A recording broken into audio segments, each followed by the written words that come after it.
Olá pessoal, sejam todos bem-vindos aqui no canal Amor à Santa Igreja. E você que ainda não é inscrito aqui no canal, se inscreva, deixe o seu joinha e ative o sininho de notificações para não perder nenhum vídeo.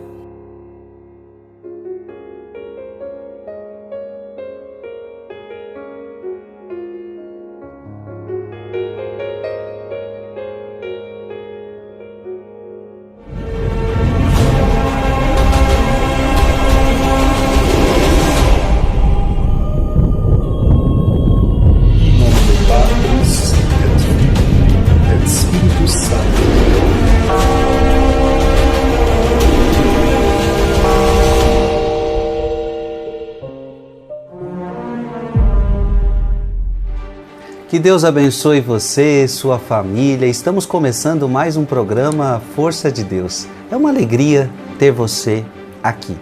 Já convido você a pegar a sua Bíblia, porque nós vamos meditar, nós vamos estudar juntos a Sagrada Escritura.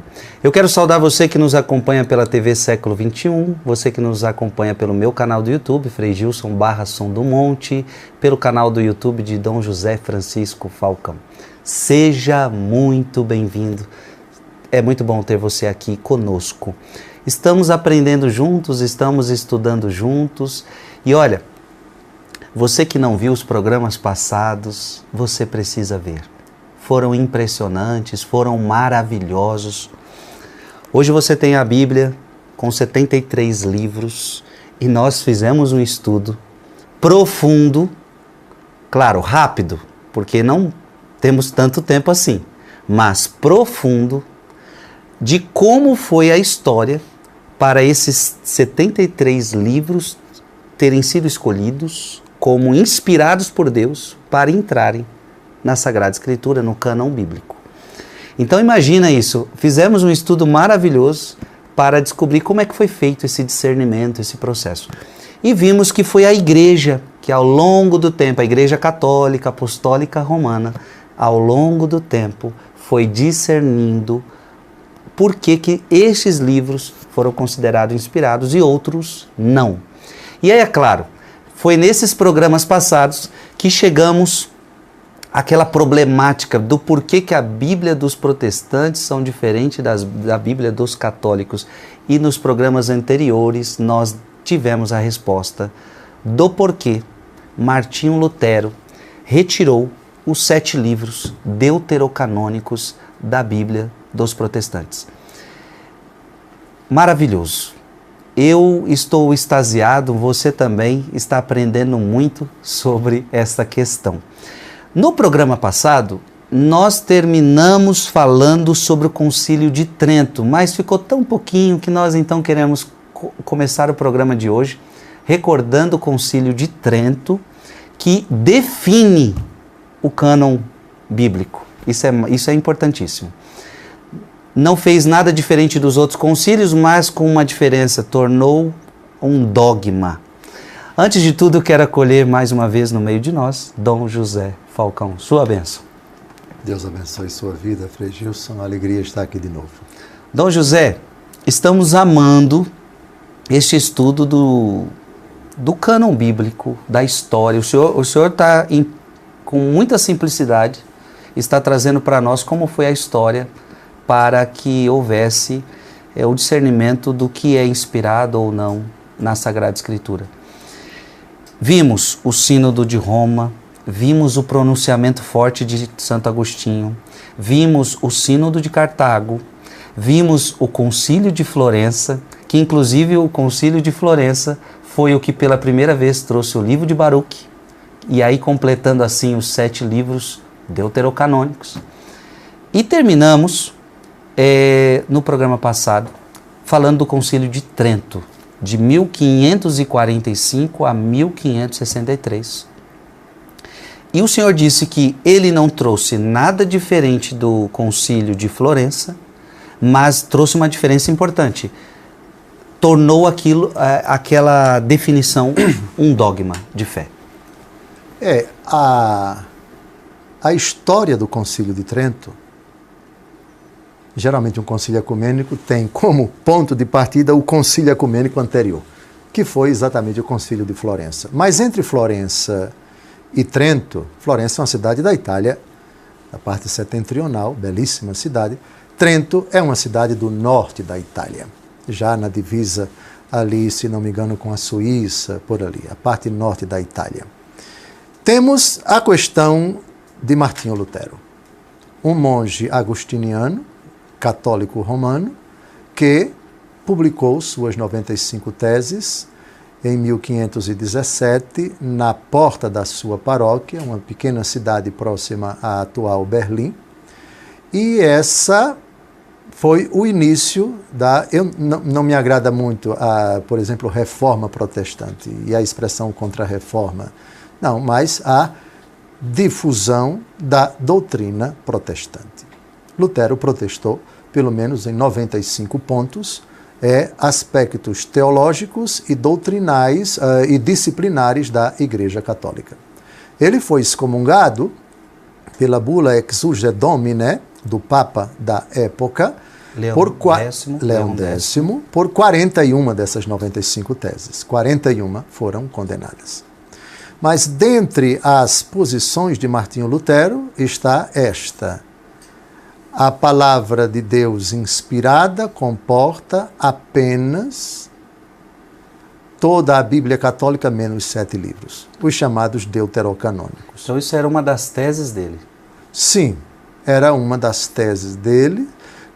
Na prática, quando ele afixou as 95 teses, esses livros não apareceram. Mas quando ele traduziu a Bíblia das línguas grega e hebraico e latim para o alemão, que era a língua da terra dele, o alemão, foi uma coisa inédita para a língua vernácula. Ele não considerou esses 7 livros como livros inspirados, mas ele os traduziu, mas os considerou como apócrifos, porque deuterocanônicos, e aí volta a discussão. Os critérios que ele utilizou para tirar esses 7 livros, nós já vimos aqui fartamente os critérios utilizados pelos rabinos reunidos na cidade de Jâmnia, Terra Santa, no final do século I da era cristã.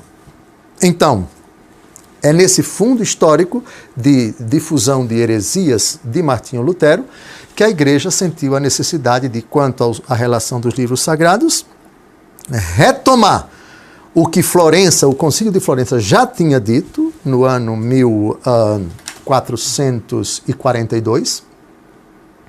Então, em 1546, portanto, 100 e poucos anos depois, justamente para reforçar a fé católica quanto à relação dos livros inspirados, ela retoma isso e dá uma conotação dogmática, ou seja, uma verdade definida solenemente pela Igreja e que deve ser crida por fé divina e católica. A relação dos 73 livros. Dom José, o que eu percebo então é o seguinte: o Concílio de Florença já tinha definido o cânon bíblico. Já.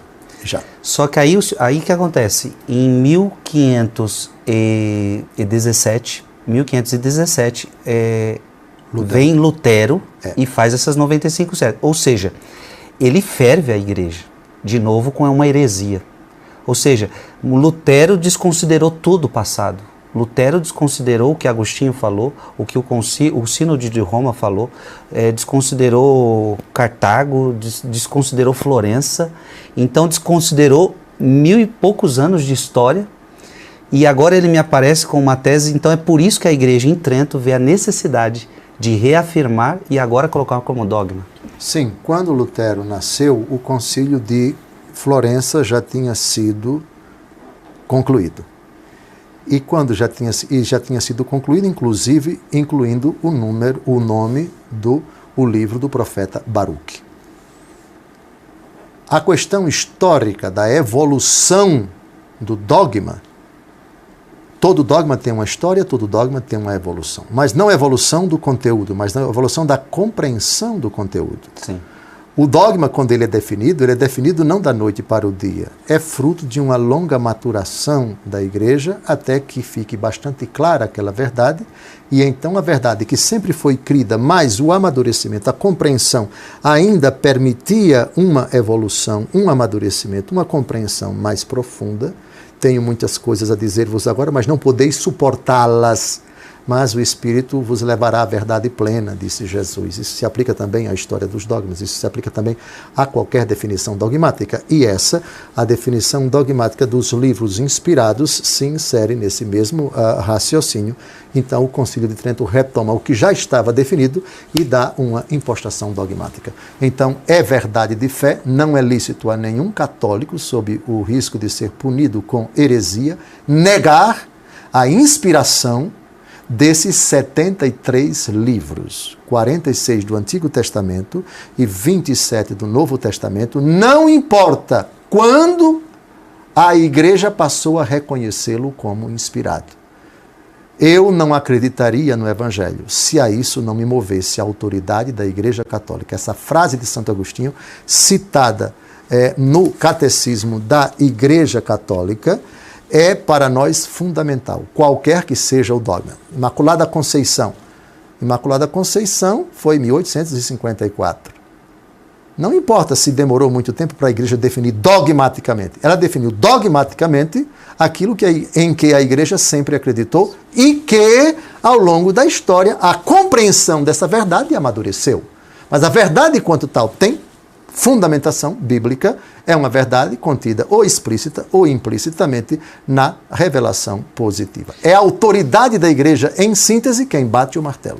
E eu posso então agora dizer que essa história do cânon bíblico, então ela termina no Concílio de Trento, aí não precisou-se mais discutir, já estava definido, encerrou-se. Encerrou-se. O Concílio Vaticano I, que foi o concílio seguinte, século XIX, em Roma, o primeiro concílio do Vaticano, na Basílica do Vaticano, os outros foram sempre os concílios ecumênicos, o concílio de Latrão I, segundo, terceiro e quarto, se não me engano. Pois bem, então ele retoma, mas repete o que o Concílio de Trento já havia definido. A palavra final é do Concílio de Trento. Maravilhoso, lindo. Minha gente, o programa de hoje vai ser muito especial, já começou muito bem, estamos trazendo a realidade do Concílio de Trento, tão importante. Então ele define a canonicidade dos livros sagrados e como dogma, tá? Então nós vamos continuar com isto, o programa de hoje é especial, então vamos fazer um breve intervalo e a gente já retorna.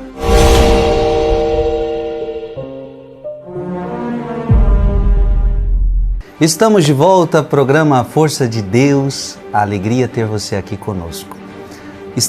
Começamos esse programa meditando o Concílio de Trento, onde houve a definição dos livros sagrados, dos livros canônicos na Sagrada Escritura.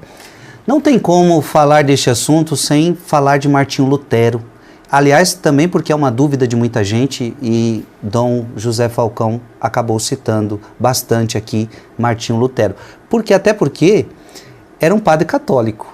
Então, quando a gente fala de Martinho Lutero, nós estamos falando de um padre nosso, um padre que se desviou, um padre que quis dividir, né?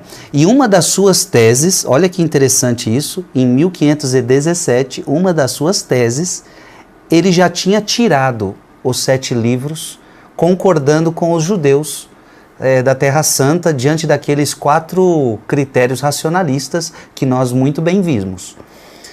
Olha que interessante, eu queria, antes de já dar a palavra a Dom José Falcão, eu queria salientar isso para você. Olha, quem está acompanhando os programas, quanta história para esses livros serem definidos. Quanta história para a igreja discernir.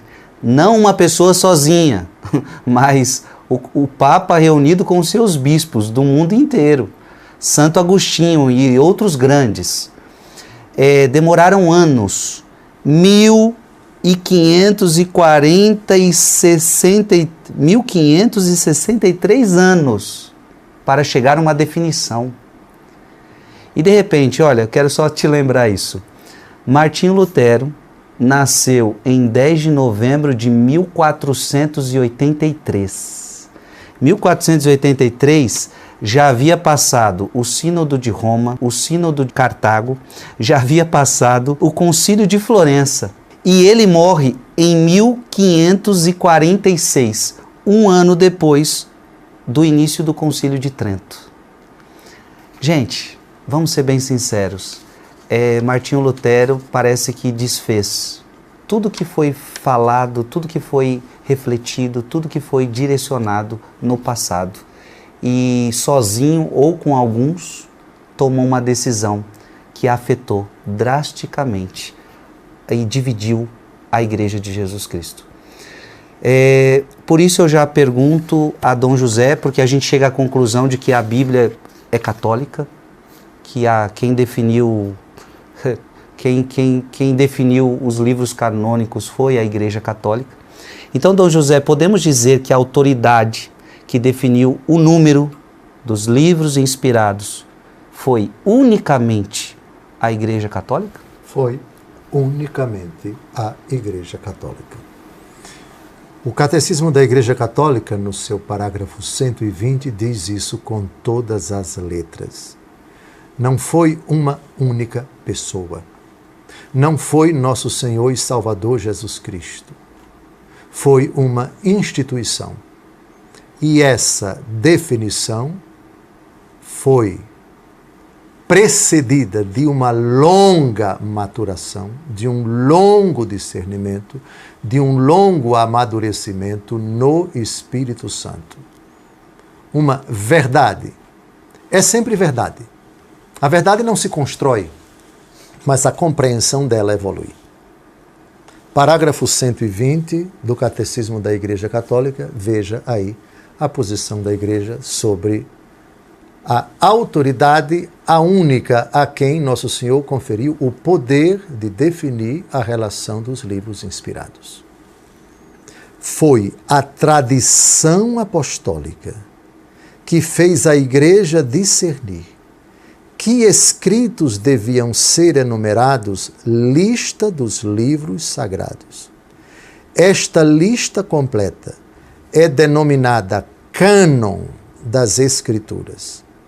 Ela comporta 46, ou 45 se contarmos Jeremias e Lamentações juntos, escritos para o Antigo Testamento e 27 para o Novo Testamento. Então, essa autoridade única foi a Igreja Católica Apostólica Romana. Negar isto, eu diria, até de forma jocosa, é dar um tiro no pé. Por quê? Porque se você tira a Igreja Católica como única instituição que definiu, e ninguém mais definiu, porque no Novo Testamento não existe um único parágrafo que diga a relação dos livros inspirados é esta. Não há um único versículo nos Evangelhos que diga este livro foi considerado inspirado. Jesus nunca falou. Jesus nunca falou. Não, quanto ao número dos Evangelhos, esse número não está na Bíblia. Com relação ao número dos livros do Novo Testamento, esse número 27, que é o mesmo para a Bíblia Católica e a Bíblia Protestante, esse número não está na Bíblia. Onde está? Onde está? Está em Martinho Lutero? Martinho Lutero foi século XVI. O que existia da Igreja de Cristo antes do século XVI? A única Igreja de Cristo. E se você disser, alguns dizem de forma bem maluca, a Igreja Católica foi criada por Constantino. Século IV, o imperador romano foi quem criou a Igreja Católica. Rapaz, vai estudar. Primeiro, olha para o Evangelho. Jesus Cristo diz, eis que eu estarei convosco todos os dias. Jesus disse isso ou não disse? No último versículo do Evangelho segundo João. Boa ou má, a única Igreja de Cristo. Se ela deixasse de existir uma única vez, Jesus seria mentiroso. Você que sustenta que a Igreja Católica teria sido criada somente com Constantino, e o que existiu de Jesus Cristo até Constantino foi o quê? Jesus mentiu, tu és Pedro e sob esta pedra edificarei a minha igreja. Quando? Somente com Constantino? Eu estarei convosco todos os dias.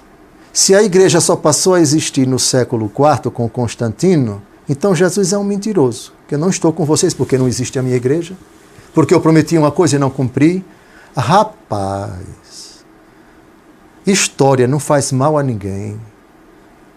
Peço a você que despreconceituosamente pegue objetivamente a história da igreja e veja no que toca a história dos primórdios, os pais da igreja, não apenas os apóstolos, o que veio depois dos apóstolos, o que vieram depois dos apóstolos, os sucessores dos apóstolos, a igreja sendo difundida, a igreja sendo disseminada, o evangelho sendo proclamado, novas comunidades sendo formadas, a igreja avançando, a igreja de Cristo, com toda a sua glória, com todo o seu esplendor, mas também com todas as suas fraquezas, as suas limitações. A frase de Jesus foi clara, foi contundente: tu és Pedro, sobre esta pedra edificarei a minha igreja.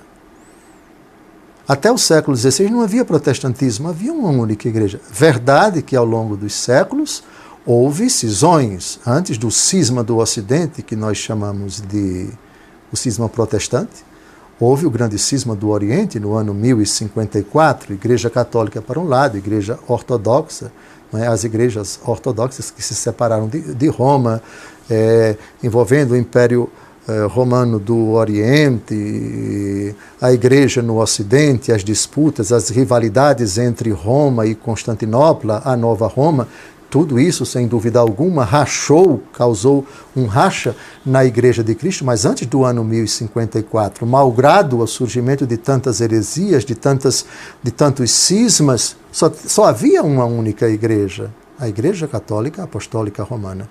Esses elementos precisam ser considerados, se curvar diante da história, procurar uma boa bibliografia imparcial, não bibliografia que faça acusações gratuitas, ridículas, do tipo a igreja colocou na marra esses livros e veio o salvador da pátria, Lutero, e tirou. Conversa. Vimos aqui a evolução da compreensão da igreja a respeito da relação dos livros inspirados. Baruch veio por último, mas é tão inspirado quanto os outros. É o discernimento da igreja que vai chegar ao seu ápice quanto aos livros inspirados no século XVI. E isso em nada desmerece a autoridade, a inspiração dos livros deuterocanônicos, que, não esqueça, existiram livros deuterocanônicos, não só do Antigo Testamento, mas também do Novo Testamento. Remonto você aos vídeos anteriores. Então nós chegamos à conclusão de que a Bíblia é um patrimônio da Igreja Católica, foi dada à Igreja Católica, é a Igreja Católica que guardou esse depósito da fé, é a Igreja Católica que mantém, que cuida, que guarda, que fez tudo para nós. Eu ainda acho que dá tempo de fazer essa pequena pergunta a Dom José.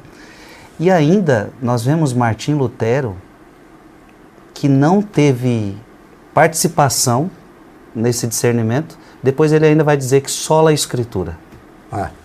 O difícil é ele tentar, ou algum discípulo dele, tentar provar na palavra de Deus essas duas palavras juntinhas. Só a Escritura. Apresente qual é o versículo da Bíblia que diz isso. A Bíblia lida somente você e a Bíblia sem a presença da igreja. O episódio, aliás, retome isso no próximo bloco, sim. O eunuco da rainha de Candace e o diácono Filipe. Sim. Você está entendendo isso daí? Como é que eu posso entender se não tem quem me explique? A Bíblia sem a explicação da igreja simplesmente não existe. Nós percebemos que, no fundo, o que aconteceu com Martim Lutero foi, de fato, um racha com a igreja mesmo. Isso agrava muito, é muito sério, e o Dom José usou uma expressão, é um tiro no pé. Foi um tiro no pé. Programa maravilhoso, ainda temos mais assunto, temos mais blocos, então eu espero que você não saia daí, fique aí, porque daqui a pouco a gente volta. Um breve intervalo e a gente já volta.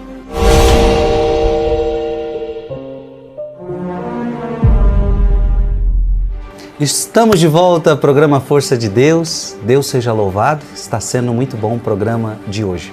No bloco passado, eu perguntava para Dom José que ainda Martinho Lutero trouxe, além de romper com a igreja, e não entender que foi a igreja que entregou, que deu a Sagrada Escritura para ele, ele ainda chega a um ponto que diz, só a Escritura, só a Bíblia. Ou seja, rompendo totalmente com a igreja, com o magistério da igreja, com a tradição da igreja, e dizendo agora, só a Escritura. Como que dizendo, a Escritura para mim é suficiente. Não preciso de igreja, só preciso da Bíblia para chegar até Deus. E aí Dom José falou que ia nos citar um texto que desmente, que contrapõe isto. Na verdade, são dois textos. O primeiro, eu queria que você conferisse na sua Bíblia a segunda carta de São Pedro, capítulo 1, versículos de 20 a 21. Segunda carta de São Pedro, capítulo 1, versículos de 20 a 21. O princípio sola Escritura diz, como o próprio nome diz, somente a Escritura. Ou seja, você não precisa, porque você tem o Espírito Santo, porque você entregou o seu coração a Jesus, porque você pertence a Deus, você tem a assistência do alto, para você interpretar pessoalmente a Bíblia. Você não precisa de nenhum critério, a não ser a Bíblia. Só ela, você e ela. Pode fazer qualquer interpretação pessoal que você está certo porque você tem o Espírito Santo. Isso é o que significa sola Escritura, somente ela. Está claro? Sim. Não é isso que diz a Escritura. 2 Pedro, capítulo 1, versículos de 20 a 21. Antes de tudo, sabei que nenhuma profecia da Escritura é de interpretação pessoal. Eita! Essa foi um soco. Essa foi um soco no estômago de quem sustenta sola a Escritura. Quer ler de novo devagar? O Frei Gilson está sentado para não cair de costas, ele não vai cair. Mas você, se nunca ouviu isso, na Escritura, ouça de novo. Antes de tudo, sabei que nenhuma profecia da Escritura é de interpretação pessoal. Ah, se não é pessoal, é eclesial. A interpretação quem dá é a igreja. Continue. Porque jamais uma profecia foi proferida por efeito de uma vontade humana. Homens inspirados pelo Espírito Santo falaram da parte de Deus. Bem, diante de uma afirmação dessa de São Pedro, não tem mais o que explicar. Esse versículo derruba o princípio sola Escritura. E ainda é o Papa, né? O primeiro Papa, sem dúvida alguma. Agora vamos ilustrar isso na vida de uma pessoa profundamente temente a Deus, que foi a Jerusalém. Atos capítulo 8, vá abrindo. Ela foi a Jerusalém para adorar a Deus. Era um eunuco. Não sabemos se esse eunuco, ele certamente era pagão, porque acabou sendo batizado, né? Ele foi a Jerusalém para adorar a Deus, era um homem temente a Deus, provavelmente estava em vias de conversão. E ele voltava numa charrete, no caminho que vai para Gaza, certamente Gaza já fica ali no mar Mediterrâneo, provavelmente para tomar um navio para ir para a sua terra, a Candace. E ele ia lendo um texto do profeta Isaías, e ele não entendia. O Espírito Santo então manda um dos 7 diáconos, aqueles que aparecem no capítulo 6 do livro dos Atos, para converter esse homem. E aí o ministro da rainha da Etiópia está dentro da charrete, está lendo o livro, e chega o diácono Filipe para interpelá-lo. E ele faz uma pergunta. Vamos ler o texto para provar que o princípio da sola Escritura não tem nenhum fundamento na Escritura. Isto é, você sozinho lendo a Escritura, você não precisa de ninguém. Se esse princípio fosse verdadeiro, o eunuco da rainha de Candace, sozinho com a Bíblia, entenderia. Mas ele não estava entendendo bulufas, não estava entendendo patavinas. Comece, por favor, versículo 27, Atos, capítulo 8. Filipe levantou-se e partiu. Ora, um etíope, eunuco, ministro da rainha Candace, da Etiópia, e superintendente de todos os seus tesouros, tinha ido a Jerusalém para adorar. Voltava sentado em seu carro, lendo o profeta Isaías. O Espírito disse a Filipe: aproxima-te para bem perto deste carro. Filipe aproximou-se e ouviu que o eunuco lia o profeta Isaías e perguntou-lhe: porventura, entendes o que estás lendo? Respondeu-lhe: como é que posso, se não há alguém que me explique? Aqui está a questão básica. Para quem diz que a Escritura é fruto de uma interpretação pessoal, o pensamento que já foi condenado por São Pedro na sua segunda carta, capítulo 1, como é que eu posso, se não tem quem me explique? Caiu por terra o princípio do sola Escritura. Aí o eunuco pede para Filipe subir a carruagem. Vamos pular os versículos 32 e 33, porque eles trazem a citação literal de Isaías 53, o texto, o canto do servo sofredor, que ele estava lendo, mas não estava entendendo patavinas. E agora o que interessa é o versículo 34. O eunuco disse a Filipe: rogo-te que me digas, de quem disse isto o profeta?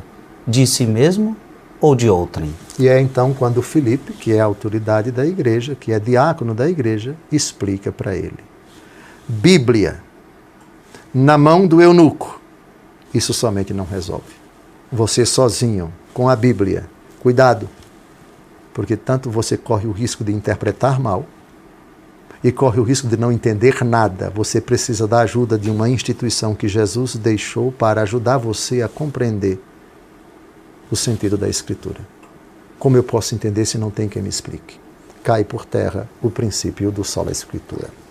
Algumas pessoas, vocês podem dizer assim: como é que Dom José Falcão entende tanto da Sagrada Escritura? Conhecendo Dom José Falcão, posso até dizer que fui na sua casa, pude ver o tantos de livros que o senhor tem, e aí nós vemos que Dom José Falcão leu muitos padres da igreja, Santo Agostinho e tantos outros. Ou seja, tudo que ele aprendeu, ele foi buscar na igreja que o ensinou a ler as Escrituras. Então a sabedoria que a gente vê é justamente acreditando que é a igreja que o ensina. Então eu estou falando na prática aqui, nós estamos vendo Dom José Falcão nos ensinando, só que nos ensinando com a igreja, com os padres da igreja. Então isso é muito importante a gente aprender, Dom José. Muito importante a gente aprender. Nós temos um pouquinho de tempo, se não der tempo, deixamos para o último bloco. Eu tenho uma pergunta um pouco longa para o senhor, mas eu acho que ela é importante para este momento. Dom José, muitos livros pagãos, ou pelo menos não cristãos, contêm verdades e ensinamentos úteis para os homens. Alguns escritos bem antes que a Bíblia, como as obras de Aristóteles, de Platão, e tantos outros pensadores, filósofos da Grécia Antiga e de outras culturas e civilizações. Foram citados abundantemente por muitos pensadores, santos, doutores da igreja, e integrados nos seus livros como verdades e máximas de grande valor e atualidade. Em comparação com a Bíblia, para nós cristãos, qual deve ser a importância desses livros para nós? Então, esses livros comparados com a Bíblia. Dois extremos nós devemos evitar quando o assunto é verdades que se encontram fora da Escritura. O primeiro extremo que devemos evitar é satanizá-los e dizer que,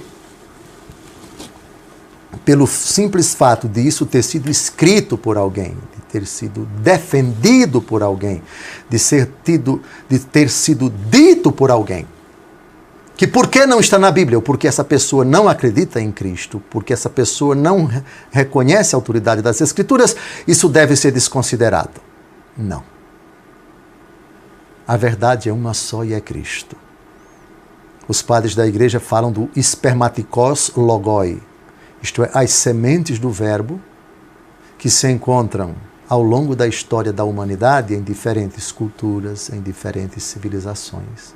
Se de fato é uma verdade, ainda que não seja completa, ainda que ela esteja um pouco chamuscada, misturada, entranhada em elementos que não são de todo verdadeiros, mas esse aspecto da verdade, por ser aspecto da verdade, procede de Deus. Ou seja, Deus Todo-Poderoso fala também pelos pagãos.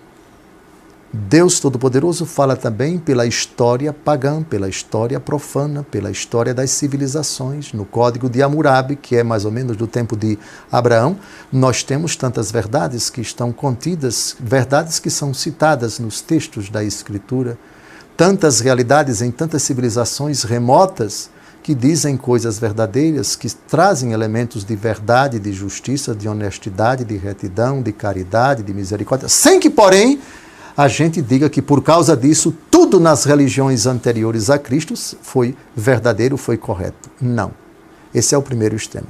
E o segundo extremo é de você divinizar tudo e dizer que religião é tudo igual, que todas as culturas, todas as épocas, porque tudo isso veio de Deus, tudo é correto, tudo é bom, as divindades, os ídolos, os costumes pecaminosos, os assassinatos, as imolações das crianças aos deuses, os sacrifícios e tantas outras injustiças e guerras, de forma alguma, nem 8, nem 80. Tudo que há de bom, de verdadeiro, de reto, em qualquer civilização, a igreja reconhece como uma semente do verbo.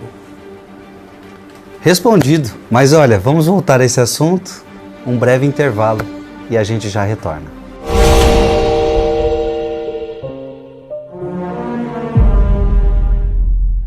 Estamos de volta ao nosso último bloco. O programa está acabando, está sendo uma bênção. E eu terminei o bloco anterior perguntando para Dom José Falcão que há algumas verdades em autores pagãos. Até já jogo uma pergunta, porque o grande santo que Dom José Falcão gosta é Santo Agostinho. E me parece que ele usou muito Platão, por exemplo. E aí Dom José nos explicou que nós devemos evitar os extremos. Nem demonizar, mas também não achar que agora está tudo certo, né? E que tudo é a mesma coisa. Nós queremos voltar a isso, ou seja, equiparar a Sagrada Escritura a livros de autores seculares, pagãos, é coerente, e Dom José está nos ensinando a encontrar o equilíbrio nessa situação. É verdade. Santo Tomás de Aquino tinha uma grande admiração por um filósofo grego, não cristão, porque viveu antes de Cristo, Aristóteles. Sim. Santo Agostinho tinha também uma admiração por outro filósofo grego, sem desmerecer os demais, Platão. Então, o Platão está para Santo Agostinho, como Aristóteles está para Santo Tomás de Aquino. Mas não são os únicos, não. Ao longo da história da Igreja, muitos pensadores cristãos, muitos santos, muitos místicos utilizaram categorias de pensadores pagãos. Supondo aquilo que o Frei Gilson já disse, que a gente expôs no bloco anterior, evitar os dois extremos, eu tenho aqui, da lavra do próprio Santo Agostinho, a resposta precisa que o Frei Gilson me formulou no final do primeiro bloco. Em comparação com a Bíblia, para nós cristãos, qual deve ser a importância desses livros para nós? Ou seja, colocando, não é em pé de igualdade, mas em nível de importância. Esses livros, para você que é universitário, que tem que ter a sua bibliografia, você que cursa filosofia, você que tem interesse pelos livros pagãos antes, durante e depois de Cristo, qual é a importância que você deve tributar para eles? Santo Agostinho. Quanto é pequena a quantidade de ouro, prata e vestes tiradas do Egito pelo povo hebreu, em comparação com as riquezas que lhes sobrevieram em Jerusalém, e que aparecem, sobretudo, com o rei Salomão.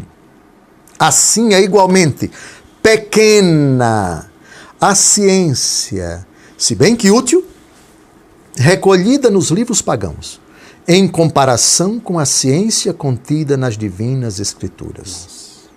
Porque tudo que um homem tem aprendido de prejudicial a lures, aí está condenado.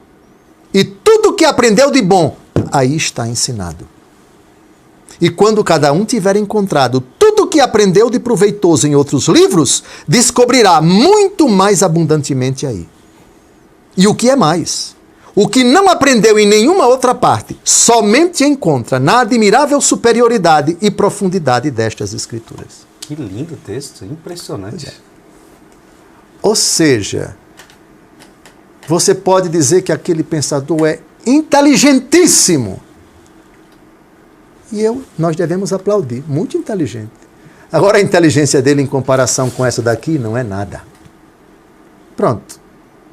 Formidável, pois isso aqui é formidável ao extremo, ao infinito, em comparação com essa sabedoria.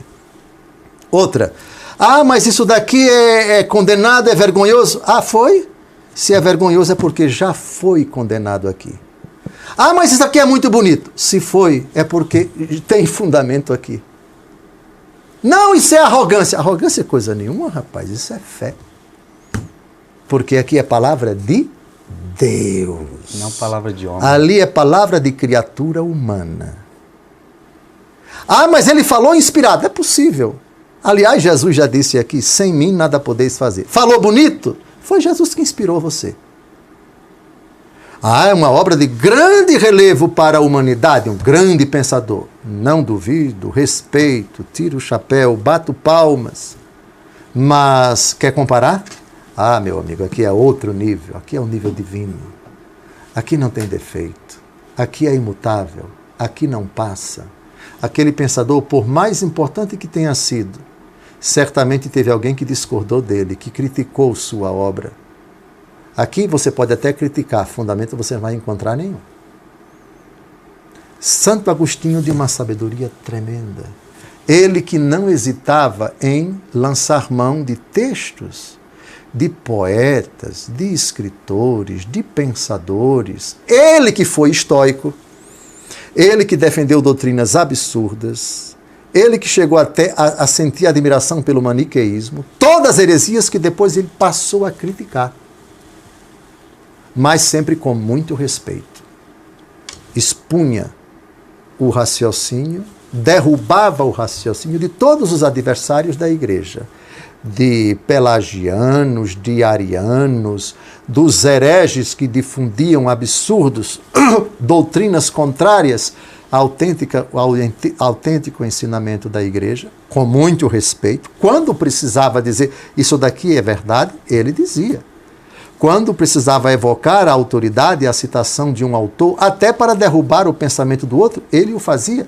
Isso se chama honestidade intelectual, ou seja, um cristão católico, um bispo da Igreja Católica, que não tinha nenhum receio de pegar na sua farta literatura, na sua magnífica biblioteca, que tinha obras de autores pagãos, mas se ele disse a verdade, é verdade, não importa.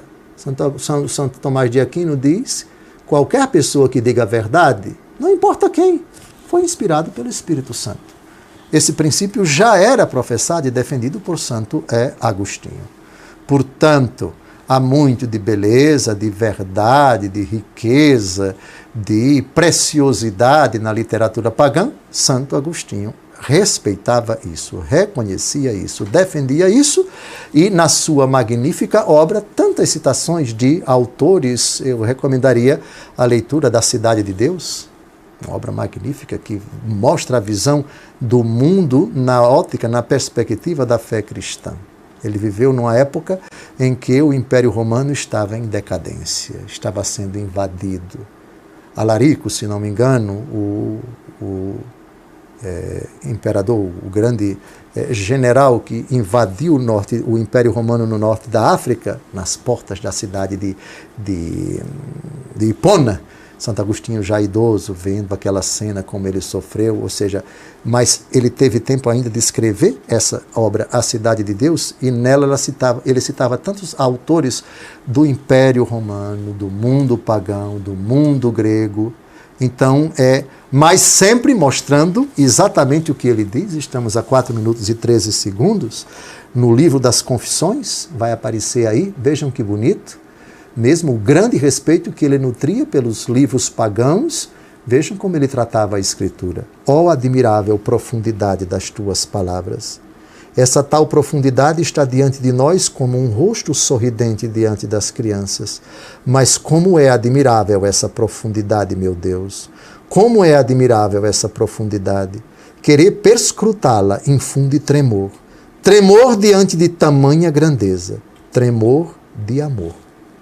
E para concluir, ainda um pouco mais na frente, no mesmo livro das Confissões, vejam o que ele diz. Quero discutir na tua presença, meu Deus, com aqueles que aceitam como verdadeiras todas as afirmações que a tua verdade manifesta no interior da minha mente. Que ladrem e façam barulho quanto quiserem aqueles que negam.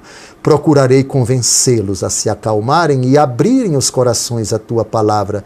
Se não quiserem e me repelirem, eu te peço, ó meu Deus, que não te faças de surdo à minha voz. Fala-me ao coração a linguagem da verdade. Só tu o podes fazer. Eu os deixarei fora soprando o pó, a levantar poeira contra os próprios olhos. Eu me retirarei ao santuário de minha alma para cantar a ti hinos de amor e chorarei lamentando-me com gemidos inenarráveis durante o meu exílio, ao lembrar-me de Jerusalém, minha pátria e mãe, com o coração voltado para ela, ao lembrar-me de ti, que és para ela o rei, a luz, o pai, o tutor, o esposo, as puras e intensas delícias, a firme alegria, enfim, que és para ela todos os bens inefáveis, porque és o único, o verdadeiro e o supremo bem. Um homem desse, apaixonado pela Escritura, como é que nós podemos ignorá-lo quando o assunto é estudar a Sagrada Escritura? É mais do que um poeta. Para ele, a palavra de Deus foi escrita tudo, fascinado, seduzido, apaixonado, ou em linguagem alagoana, os 4 pneus do carro dele arriados, de tamanho embasbacamento de paixão pela palavra de Deus escrita, pela revelação. Por isso que eu sou apaixonado por esse homem. Muito obrigado, Dom José Falcão. E o senhor está nos fazendo nos apaixonar também por Santo Agostinho. Minha gente, estamos terminando mais um programa. Lembrando então a você que todos os programas ficam registrados em meu canal do YouTube, no canal do YouTube de Dom José Falcão. Então vai lá, você se perdeu algum programa, vai estudar. Vamos estudar. E esse estudo nosso vai nos ajudar a rezar melhor. Pode ter certeza do que eu estou falando. Aqueles que pregam a pregar melhor, a rezar melhor, há tantas realidades neste sentido. Eu sei que muita gente está ansiosa. Frei, mas quando é que vocês vão começar as parábolas? Porque essa foi a promessa desde o primeiro programa. Calma lá. Nós já gravamos, já se passaram mais de 20 programas com este, e nós estamos fazendo um caminho com você. É preciso ter calma, é preciso ter paciência. Nós estamos dando para você base, para assim conseguir colocar as outras questões que virão pelo caminho, tá certo? Então, a promessa será cumprida, nós iremos sim estudar todas as parábolas de Jesus Cristo. Escute isso, nós iremos estudar todas as parábolas de Jesus Cristo. Mas antes, algumas bases bíblicas são fundamentais. Obrigado por sua presença, vamos pedir a bênção de Deus e até o próximo programa, se Deus quiser. Abençoe-vos Deus Todo-Poderoso, Pai e Filho e Espírito Santo. Amém.